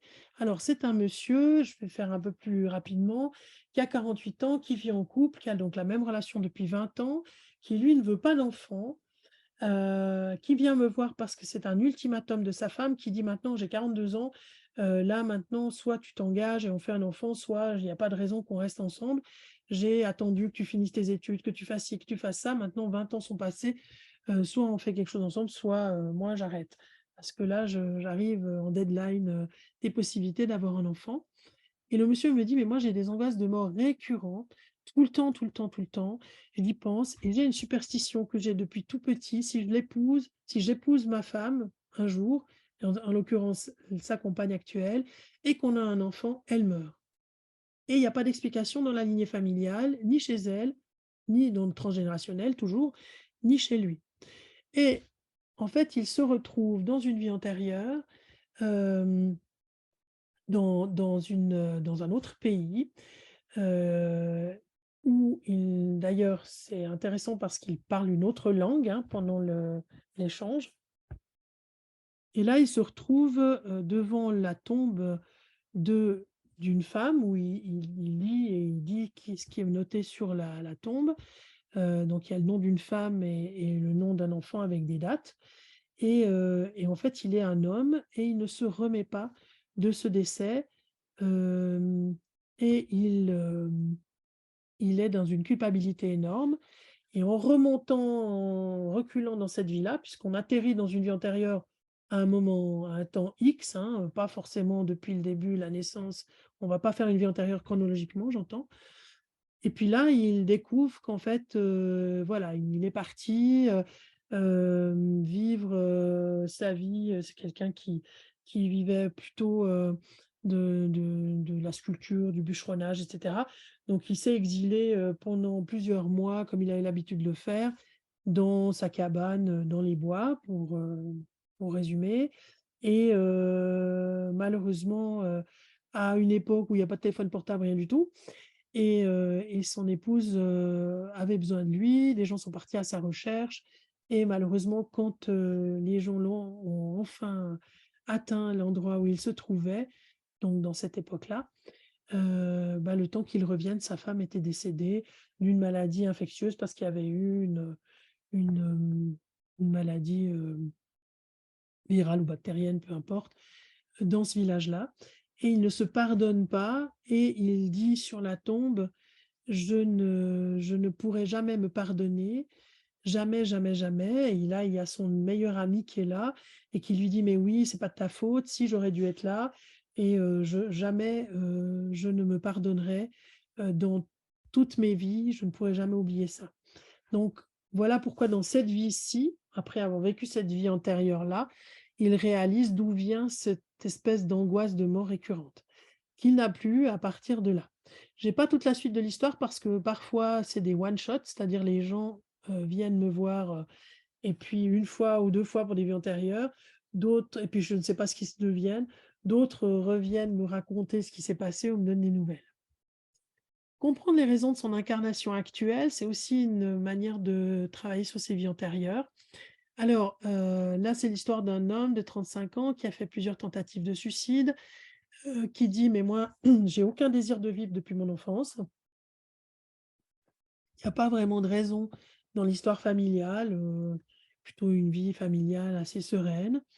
Il est hospitalisé, il y a un E trop, hospitalisé plusieurs fois pour des tentatives de suicide. Les 3 dernières, tentatives de suicide, il est sauvé in extremis. Il se dit et il a atterri chez moi parce qu'il se dit: «Il y a quand même une raison pour que j'arrive pas à mourir, donc je vais aller voir chez madame Maillefer». Heu et en même temps, il m'avoue qu'il aime bien la vie, mais qu'il se sent pas à sa place et dans la régression vie antérieure, en fait, il dit, avant pardon, la régression vie antérieure, il dit: «Mais ce sentiment de ne pas être à ma place, je l'ai depuis tout petit, donc même si j'aime la vie, à quelque part, je peux jamais l'aimer pleinement, parce que c'est comme si j'étais pas légitime dans cette histoire». Et là, il se retrouve, dans cette vie antérieure, dans une, salle d'accouchement, au moment, en fait, où, il y a une maman qui, accouche d'un enfant mort-né et lui, il réalise qu'il est cet enfant mort-né et qu'en fait, il a fait, au moment de la naissance, enfin juste avant la naissance, il fait un refus d'incarnation et il dit, à son âme, «Non, ben, non, tu y vas pas». Et là, il voit la tristesse de sa mère, de son père et de son petit frère, de l'époque, de cette incarnation-là. Et stupéfait, il constate, quand on fait un retour sur expérience, il dit: «Mais mon Dieu, j'ai ressenti la peine que j'ai faite dans cette vie précédente où j'ai refusé mon incarnation, à mon père, à ma mère et à mon frère, c'était terrible et je réalise en fait que je suis revenue dans la même vie, mais on est des siècles plus tard, hein. Je suis revenue dans cette même vie pour offrir la paix de l'âme, pour accepter cette fois-ci mon incarnation par rapport à mon refus d'incarnation dans la vie précédente». Donc vous voyez, on peut arriver dans des vies antérieures très brèves, hein, et tout ça lui permet de comprendre toute l'histoire de sa vie, cette idée de ne pas être à sa place, d'être, parfois, comme un usurpateur et recoller avec cette partie d'âme de cette autre vie et d'accepter que sa mission dans cette vie, c'était avant toute chose de réparer le refus d'incarnation de la précédente et de la tristesse qu'il avait engendrée à ses parents. Sachant que dans cette vie-ci, dans ce qu'il a vu, sa mère et son père et sa mère et il a pas de frère, il a une sœur. Voilà. Et encore un autre exemple, dernier exemple, ça peut aussi être utilisé, alors là, on va pas parler sur les vies antérieures, mais sur la vie à venir ou l'après-vie, donc l'entrée dans l'entre-vie, qui ne fera pas l'objet de discussion de ce soir. C'est un jeune homme, de 20 ans qui a un cancer en stade final qui vient me voir. Il est envoyé, en consultation par son oncologue qui me propose de le rencontrer. Oncologue qui a fait des vies antérieures avec moi en l'occurrence et puis, il est très angoissé à l'idée de mourir. Il sait qu'il n'y a pas d'autre issue, hein, il ne peut pas guérir. Il a l'impression de ne pas avoir fini son travail sur terre, il a peur de laisser sa famille et puis comme il n'est pas du tout croyant, il dit: «Moi j'ai rien à m'accrocher, c'est terrible». Et elle me l'envoie et je lui propose non pas de faire une vie antérieure, mais je lui dis: «Est-ce que vous seriez d'accord d'aller voir un peu, de l'autre côté et puis de demander, à votre guide quel est le sens de ce que vous êtes en train de vivre maintenant et comment vous pourriez, passer, ce cap, cette transformation, cette, d'accepter de mourir sur terre pour naître dans l'au-delà, heu, en réalisant que vous n'êtes pas tout seul». Et il me dit: «OK, d'accord». Et là, il vit, vraiment quelque chose de très intense dans la rencontre avec, un guide notamment, mais aussi des défunts, des personnes défuntes de sa famille qui viennent le rencontrer, qui viennent lui dire: «Mais on sera là, on sera présent, on t'attendra». Et si je raconte cette histoire, c'est parce que, bah, moi, je me pose bien sûr des questions sur toutes ces choses-là, en me disant: «Mais est-ce que finalement c'est issu de l'imagination des gens? Est-ce que c'est réel ou pas réel?» Les questions, du héros de chez Werber, hein, que je vous ai cité tout à l'heure. Et là, il m'est arrivé quelque chose d'extraordinaire, c'est que plusieurs années après le décès de ce jeune homme, dont j'ai eu des nouvelles le jour de son décès, sa maman m'a écrit parce qu'il avait demandé à ce que je sois informée. Je l'ai vu qu'une fois, hein, ce monsieur. Heu, En fait, je vais voir une médium pour moi et elle me dit: «Tiens, il y a quelqu'un qui est là». Alors, on décrit, des personnes de ma famille défuntes, jusque-là, ça allait très bien. Puis elle me dit: «Ben, écoutez, il y a un jeune homme», puis elle me le décrit, puis je dis: «Mais écoutez, je vois pas du tout. Moi, j'ai personne dans ma famille qui est décédé, si jeune». Elle me dit: «Oui, mais il est dit qu'il est décédé d'un cancer et qu'il a fait tout un travail avec vous et il vous remercie». Et tout d'un coup, ça me fait tilt et je me dis: «Mais c'est ce jeune homme-là, en fait». Donc je pose deux trois questions, je demande des détails supplémentaires, la médium les valide et je réalise qu'effectivement, ce jeune homme est venu et il dit: «Tu dois continuer à faire ce travail parce que c'est vrai, tout ce que j'ai vécu dans cette séance-là existe et il faut le dire aux gens et il faut continuer à travailler aussi, à aider les gens, qui arrivent en fin de vie, parce que c'est vraiment un travail qui va les aider, une démarche qui va les aider plus qu'un travail». Et ça m'a beaucoup touchée puisque je n'attendais rien. La médium en question, elle me connaît ni d'Ève ni d'Adam, elle connaît pas du tout ce jeune homme et j'ai eu un très joli clin d'œil de l'au-delà et je lui rends hommage ce soir en le mentionnant. Donc vous voyez un petit peu, toutes ces choses dont on a parlé concernant et j'arrive gentiment à la fin de l'exposé, toutes ces choses, qu'on a parlé, concernant les vies antérieures, le travail qu'on peut faire en tant qu'humain avec les vies antérieures, elles viennent aussi du fait que nos vies antérieures à nous, elles sont un peu éparpillées comme les pièces d'un puzzle autour de nous. L'âme animale, elle vit pas du tout, elle n'a pas une problématique avec ses vies antérieures parce que et c'est l'image, la plus chouette que j'ai trouvée, parce que ces vies antérieures, elles sont superposées. C'est-à-dire que l'animal, il vit avec la conscience d'autres vies, c'est-à-dire qu'il a pu être peut-être que votre chat, il a pu être un lapin dans une vie précédente, une gazelle, un oiseau, un écureuil, un mammouth, hein, qui sait? Mais il y a une conscience inscrite comme par couches, empilées les unes sur les autres, qui fait qu'il y a aucun intérêt pour l'animal d'aller chercher quoi que ce soit dans une vie antérieure, à part de raconter une jolie histoire peut-être, mais disons, encore faudra-t-il la valider. Il y a aucun intérêt parce que l'animal, il n'a pas perdu des choses de lui qu'il devrait aller récupérer pour tout ça, il les a à l'intérieur de lui et ce qui va permettre à l'animal de développer son potentiel qu'il perçoit, qu'il connaît en lui, c'est la manière dont nous le considérons et nous le traitons. Si je traite mon animal comme un être doué d'intelligence, qui a une intelligence émotionnelle, qui est capable de penser, de réfléchir, de savoir des choses en tant qu'âme, mais dans les limites de ses compétences d'animal, comme je dis souvent, mes ânes adoreraient dormir dans ma chambre à coucher, mais ils ont une écurie pour ça, très confortable et voilà, il y a des limites par rapport aux besoins de chaque espèce. La chose qui est claire pour un animal, c'est qu'il ne peut développer tous ses potentiels et ses compétences qu'il a acquis dans ses vies multiples que si nous lui laissons l'espace pour le faire. Et l'espace pour le faire, c'est un espace d'écoute, de respect et d'accueil, mais pas un espace où on psychiatriserait les animaux, en disant: «Et voilà, il va pas bien parce que dans une vie antérieure, il aurait vécu ci ou ça». Non, si l'animal a une problématique, XY qui, je sais pas, est démontrée par des troubles du comportement ou un eczéma atopique ou que sais-je encore, c'est pas parce qu'il y a des problèmes dans les vies antérieures, c'est parce qu'il y a des problèmes dans la vie actuelle. C'est-à-dire l'espace que nous lui laissons, les traumatismes de la vie actuelle et qui sont pas forcément des traumatismes de violence ou de maltraitance. Ça, le plus grand trauma pour un animal, c'est de ne pas être compris, entendu, hein, j'entends, dans sa vie avec son humain.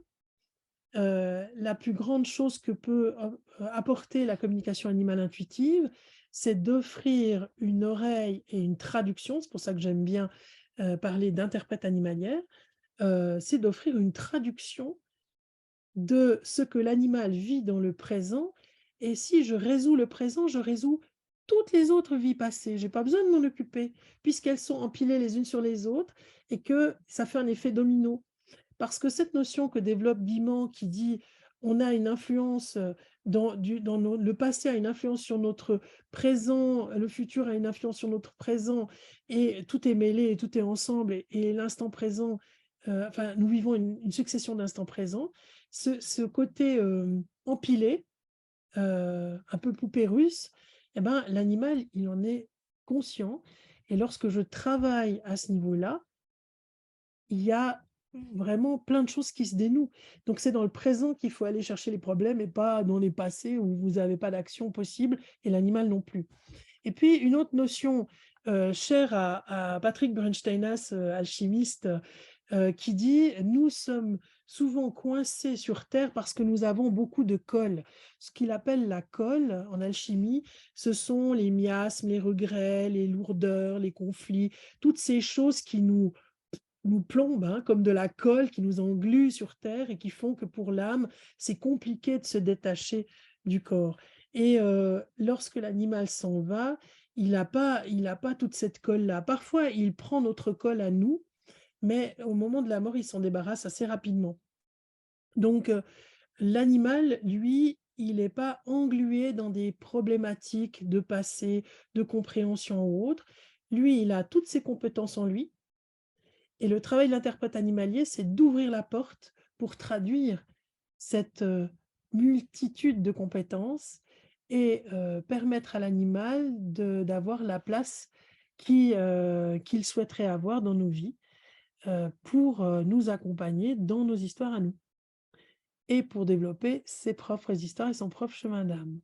Donc, pour les communicatrices qui nous écoutent ou communicateurs qui écoutent ce soir éventuellement, voilà, si vous faites des vies antérieures, ben, préoccupez-vous vraiment de la vie actuelle parce que c'est en agissant sur la vie actuelle que vous agirez sur d'éventuelles vies intérieures.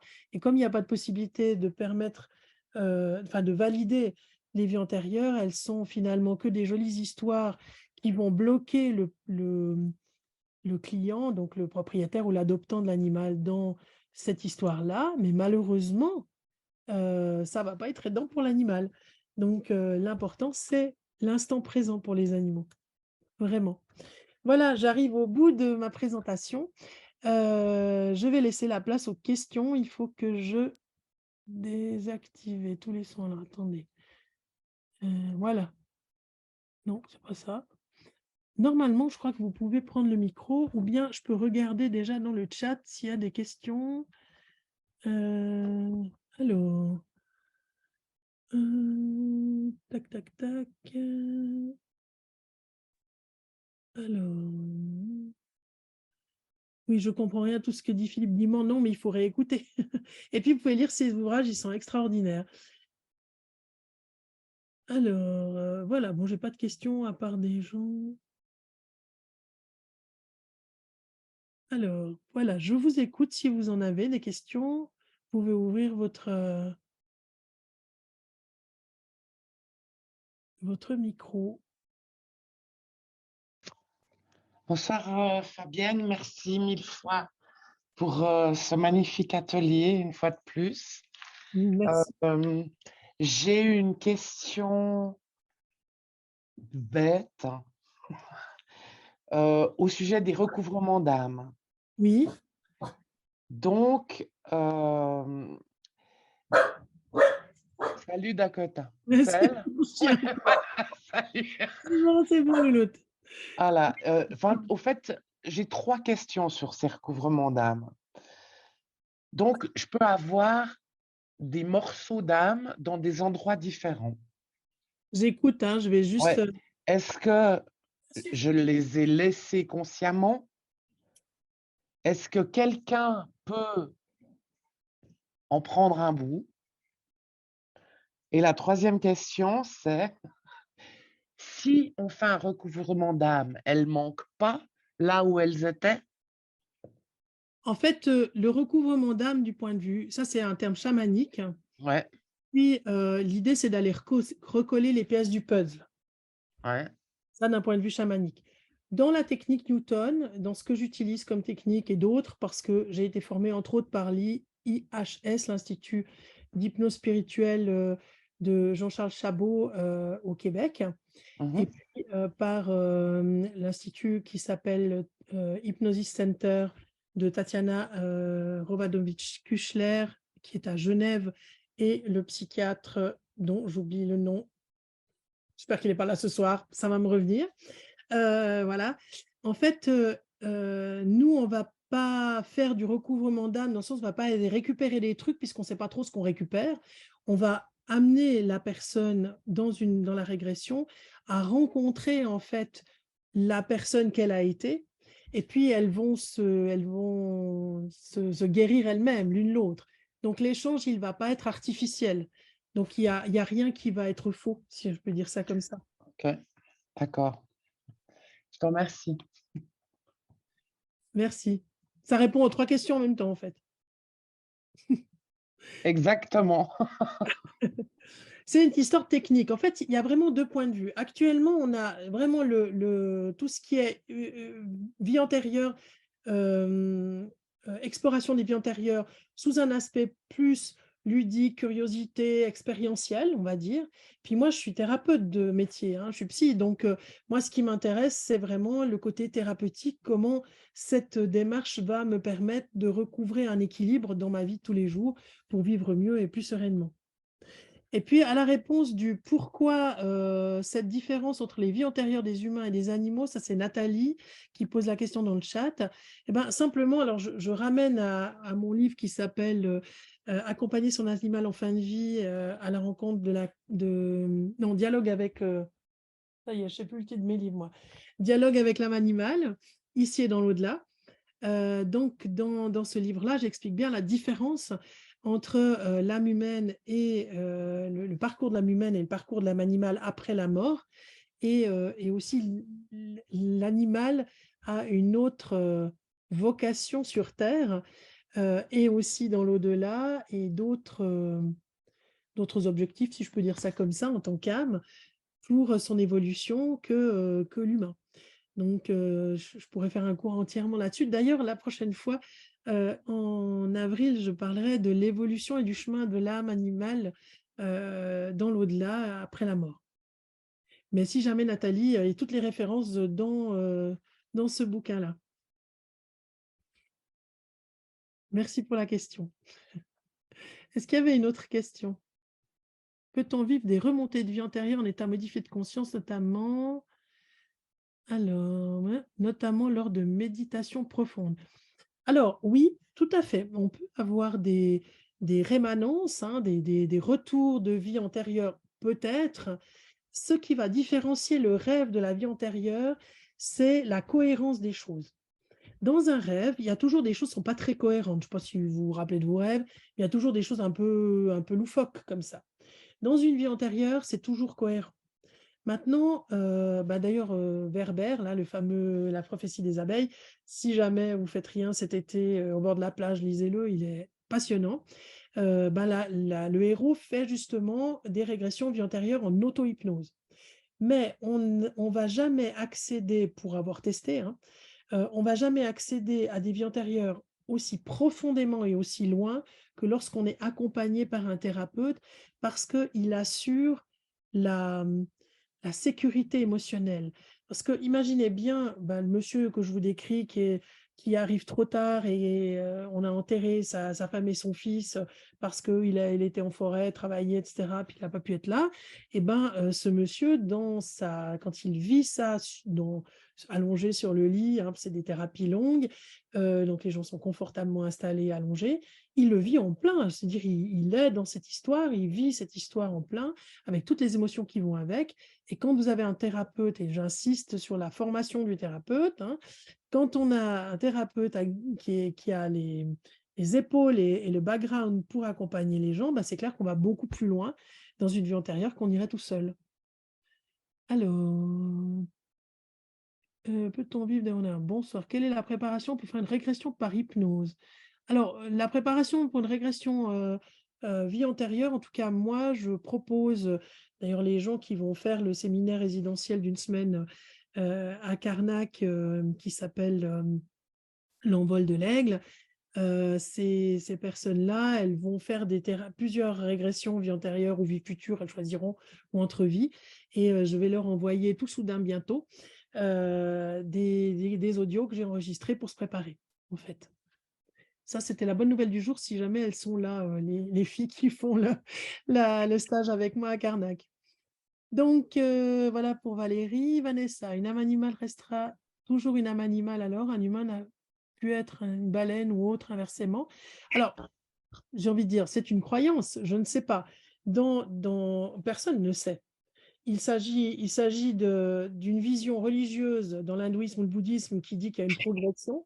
Moi, j'ai la croyance de dire, ben, pour moi, les âmes animales, minérales, végétales et humaines, elles sont imbriquées les unes dans les autres et elles ont toutes leur lieu d'être. Et si pour vous, dans votre croyance, l'aboutissement ultime, c'est d'être un humain, voilà, bah, ça, je ne vais pas aller contre, mais je ne partage pas cette croyance. Parce que dans l'expérience que j'ai, que ce soit avec le monde animal, minéral, végétal, les esprits de la nature ou l'âme humaine, eh ben, elles ont toutes un vrai rôle et il n'y a personne qui a envie d'aller dans un autre rôle. Et mes animaux, quand on leur demande s'ils veulent des humains, être des humains un jour, et la réponse c'est: vous êtes trop compliqué, non merci. Donc, ils sont très sages, mes ânes.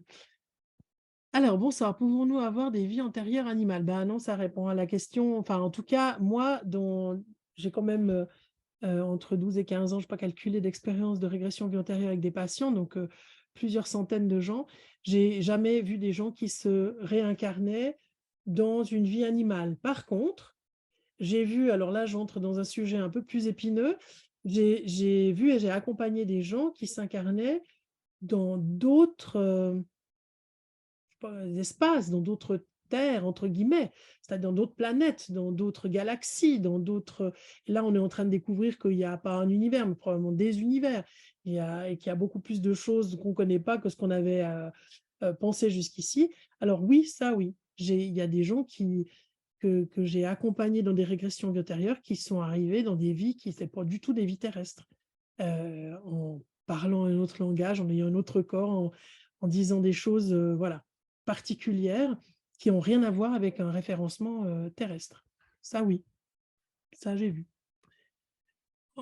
Pourquoi tu dis qu'il ne faut pas rêver et que cette vie ne sera pas la dernière? On ne peut pas choisir de ne pas revenir, de ne plus se réincarner. Ah ben non, malheureusement pas, parce que le cycle des incarnations, il a une raison par rapport au cheminement de l'âme.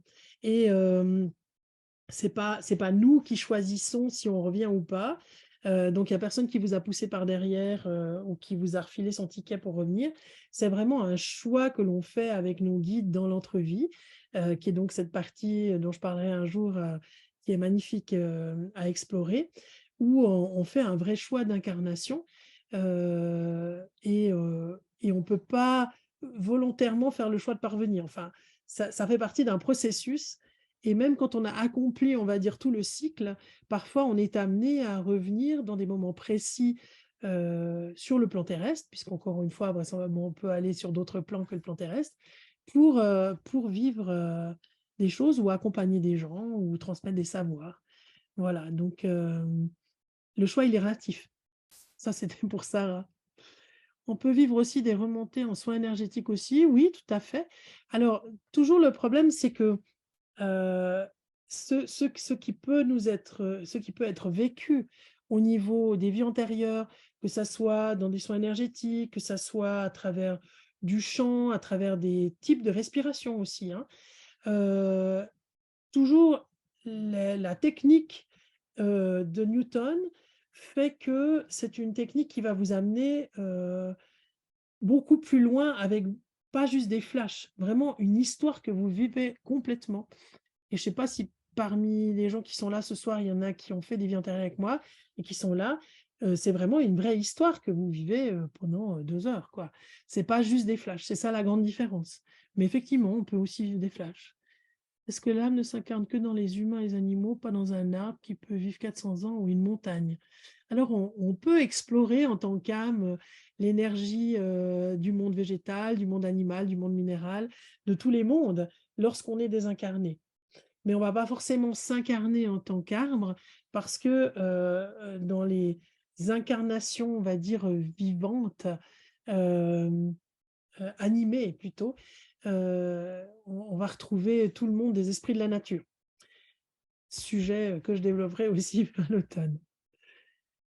Alors, bonsoir, j'ai une question personnelle. Oui, Candice, vous voulez prendre votre micro? Mais ça va pas être très personnel, hein, vu qu'on est quand même 80. Est-ce que tu m'entends? Oui, Oui, tu m'entends?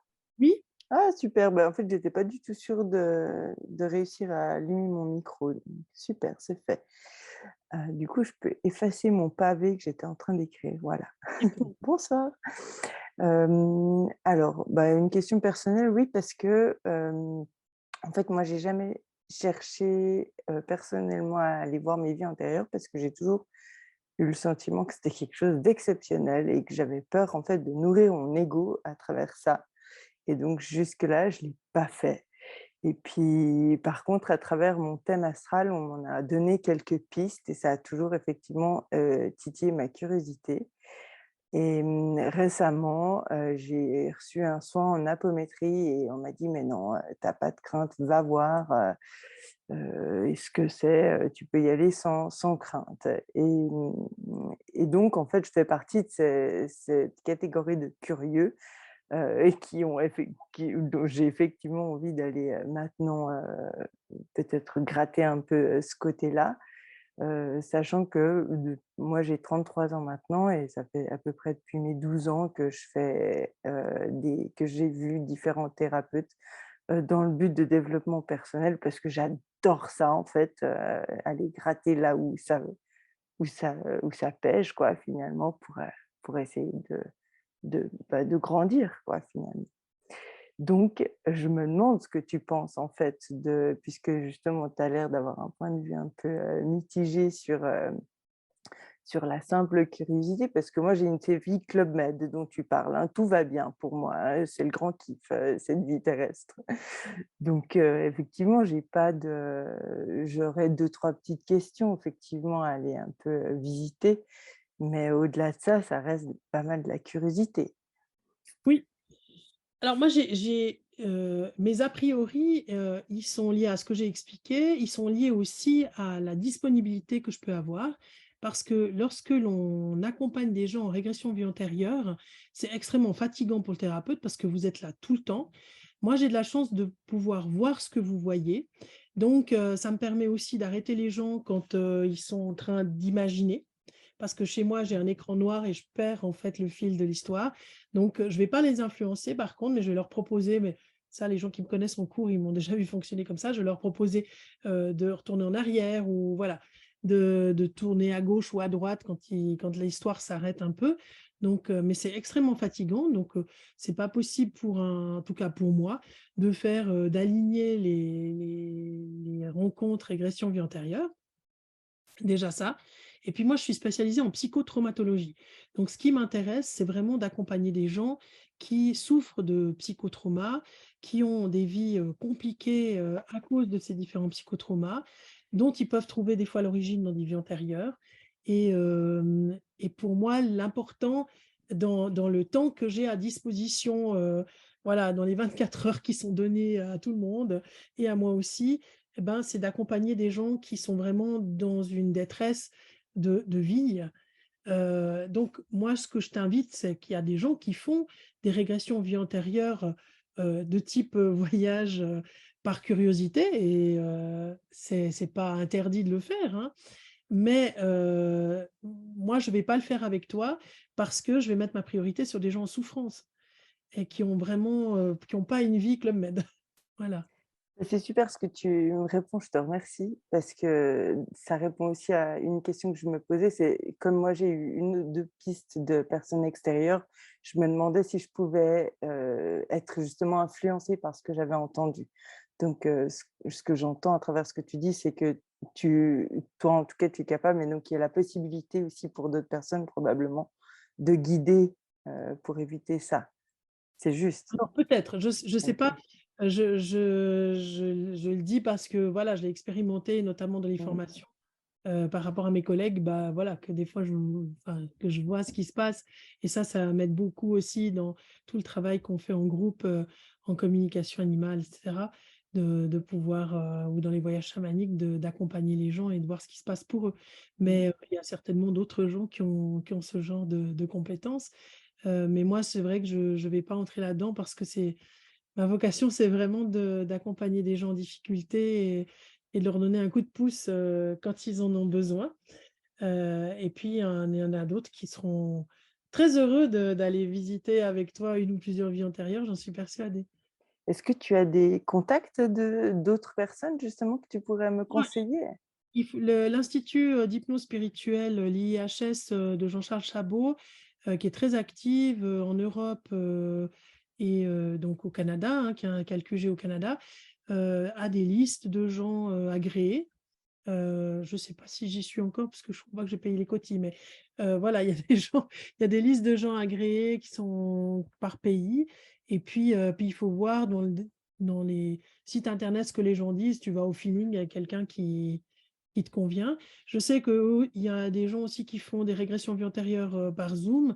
Alors moi, je le fais pas parce qu'encore une fois, dans les vies traumatiques ou autres, j'aime être à côté des gens, pouvoir les toucher quand ils vivent des choses très difficiles. Ben, le monsieur dont je parlais, devant la tombe de sa femme, c'était extrêmement douloureux quand il a vécu ça et de pouvoir, moi je suis infirmière avant d'être psy, hein, donc de pouvoir le prendre dans les bras à un moment donné et qu'il sente que voilà, il est pas seul, ça lui a permis de continuer, d'avancer dans cette histoire-là, de recouvrement d'âme ou de réparation.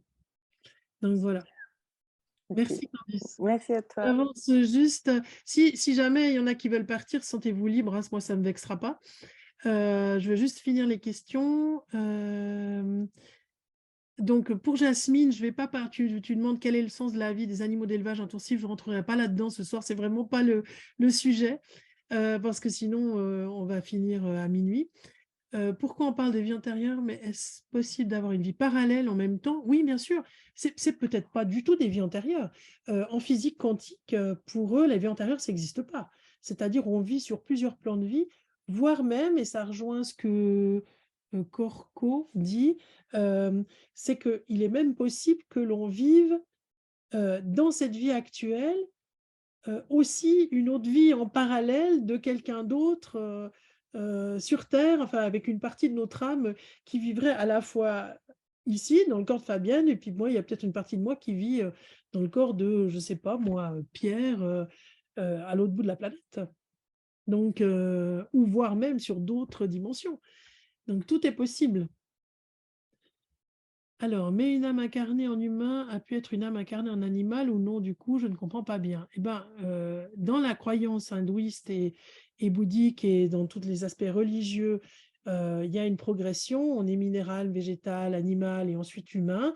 Et suivant ce qu'on a fait comme humain, par rapport à la notion de karma, on peut retourner et régresser en animal, minéral ou végétal comme si on était puni. Ce n'est pas la croyance que je partage de mon côté du tout avec, la croyance religieuse, en fait. Comme j'ai dit, chaque être a sa raison d'être. Alors, est-ce qu'on a été tout le temps des humains sur terre? Probablement pas, parce que probablement qu'on a vécu ou qu'on vit même dans d'autres dimensions qui nous échappent et qui ne sont pas des dimensions terrestres. Pourquoi n'a-t-on pas de souvenirs ou même des bribes de souvenirs de vie antérieure ou parallèle? Alors, il y a de plus en plus de gens, depuis le début des années 2000, qui ont des souvenirs de vie parallèle ou de vie antérieure.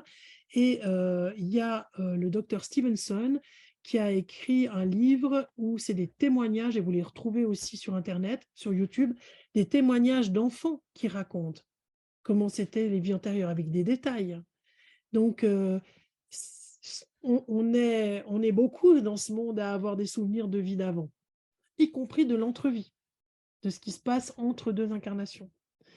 Ça ne veut pas dire que si vous en avez pas, personne n'en a. Enfin, il y a des gens qui en ont spontanément.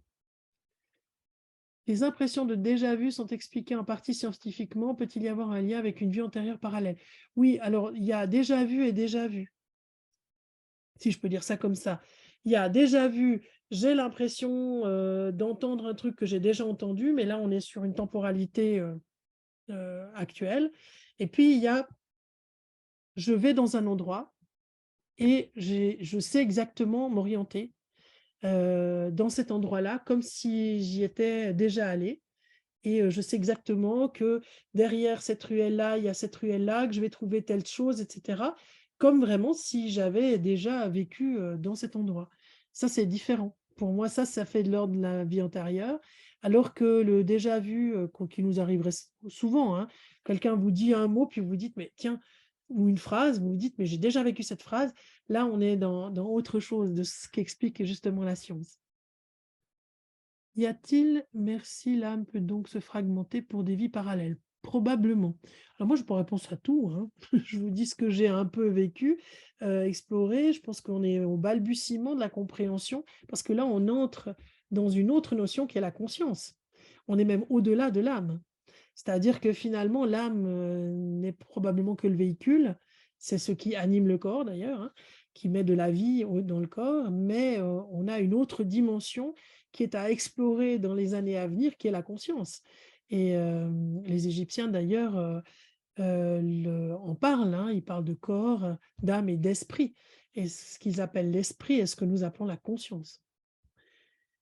Alors, les rêves peuvent-ils être des vies parallèles ou rien à voir? Impossible, merci pour la réponse. Alors, Christine, par rapport aux rêves qui peuvent être des vies parallèles, la différence entre rêve et vie antérieure ou vie parallèle, c'est vraiment la cohérence, comme j'ai dit tout à l'heure. C'est-à-dire que quand les choses sont cohérentes et qu'il y a une espèce de logique implacable qui est comme une histoire qui pourrait se dérouler là maintenant en étant éveillé. Là, pour moi, on est dans une vie antérieure ou une vie parallèle. Par contre, quand on est dans un rêve, et là, je ne parle pas des rêves lucides, c'est encore autre chose, mais là aussi, il y a une notion dans les rêves lucides d'ailleurs. Mais quand je rêve, il y a toujours des parties qui sont pas réalistes. Enfin, je sais pas, vous volez, vous passez d'une scène à l'autre avec des trucs abracadabrants, des choses qui sont pas possibles à réaliser dans le ici et maintenant. C'est ça la différence. Alors, ces expériences peuvent-elles nous aider dans la phobie de la mort et ce même si nous ne sommes pas en fin de vie comme le jeune homme dont vous avez parlé? Oui, alors j'ai vu beaucoup de gens, bah, comme je travaille beaucoup avec des personnes qui ont eu des psychotraumas, on peut être psychotraumatisé de la mort pour différentes raisons qui ne s'expliquent pas forcément dans cette vie-ci. C'est-à-dire, on peut avoir tous les symptômes de quelqu'un qui a un état de stress post-traumatique sans avoir vraiment une, une compréhension de la vie actuelle qui pourrait expliquer ces phénomènes-là et qui peuvent venir de vie antérieure et de manière dont on est mort dans des vies antérieures. Si jamais, pour la personne, la Karen qui pose cette demande, si vous faites une régression vie antérieure avec quelqu'un, veillez vraiment que ce soit un psy, enfin quelqu'un qui est doté d'outils, vraiment de la psyché humaine et de connaissances, hein. Je rappelle quand même que psychiatre ou psychologue, c'est un certain nombre d'années d'études, et donc pas juste pour faire joli, mais aussi pour apprendre comment fonctionne la psyché humaine, pour pouvoir aussi vous récupérer et que ce sont des gens qui ont un diplôme, reconnu d'hypnothérapeute parce que vous allez les explorer ces vies-là. Donc vous allez être confrontés à ces morts-là. Donc il faut le faire avec quelqu'un de confiance.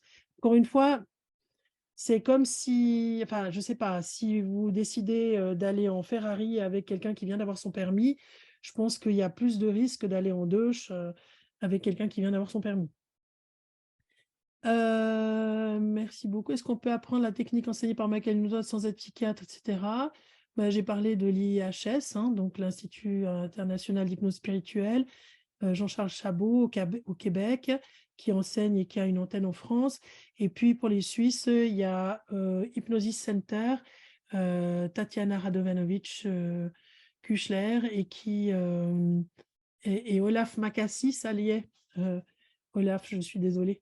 C'est le psychiatre qui enseigne. Donc, c'est une formation sur Genève qui se fait sur plusieurs années et qui, avec plusieurs modules, et qui vous enseigne les techniques de Dolores Cannon, de Michael Newton, Brian Weiss.